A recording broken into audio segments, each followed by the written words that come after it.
श्री कृष्ण गोविंद हरे मुरारे, हे नाथ नारायण वासुदेवा।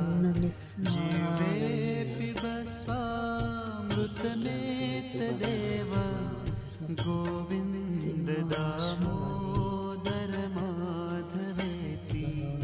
गोविंद दामोदर माधवेति।